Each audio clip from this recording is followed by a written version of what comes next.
எல்லாருக்கும் good morning. நான் 2022 முடித்தேன்.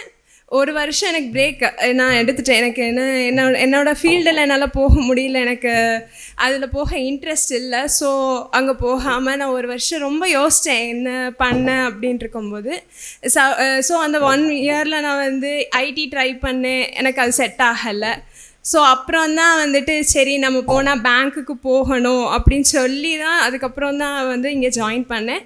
ஸோ ஜாயின் பண்ணதுக்கப்புறம் நான் வேறு எங்கேயுமே என்னோடய கான்சன்ட்ரேஷனை வந்து சேஞ்ச் பண்ணலை. இங்கே தான் எல்லாமே ப்ரிப்பேர் பண்ணி டெய்லி இங்கே வந்து டெஸ்ட் போடுறது எல்லாமே இங்கே தான் இது பண்ணேன். கொஞ்சம் நாட்டில் பிரேக் டேஸ் எடுத்தேன், லீவ் போட்டு வீட்டில் படுக்கிறது அந்த மாதிரிலாம் நான் பண்ணேன். ஆனால் நான் வந்து எக்ஸாம் வந்ததுன்னா அதில் தான் நான் கான்சன்ட்ரேஷன் பண்ணேன்.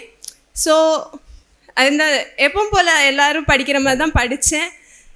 எக்ஸாம் வந்துட்டு நான் ஆர்ஆர்பி பிஓலாம் நான் இதுதான் ஃபஸ்ட் டைம் பிஓ எக்ஸாம் எழுதுனதே இதுதான் ஃபஸ்ட் டைம். அதுலேயே எனக்கு கிடைக்கும்னு நான் எதிர்பார்க்கவே இல்லை.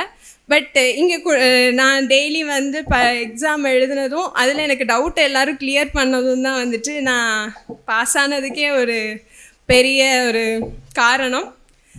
ஸோ எல்லாருக்குமே தேங்க்யூ, இங்கே இருக்க ஸ்டாஃப்க்கும் என்னோடய ஃப்ரெண்ட்ஸுக்குமே வந்து தேங்க்யூ. சுரேஷ் IAS அகாடமி, வெற்றியின் முகவரி.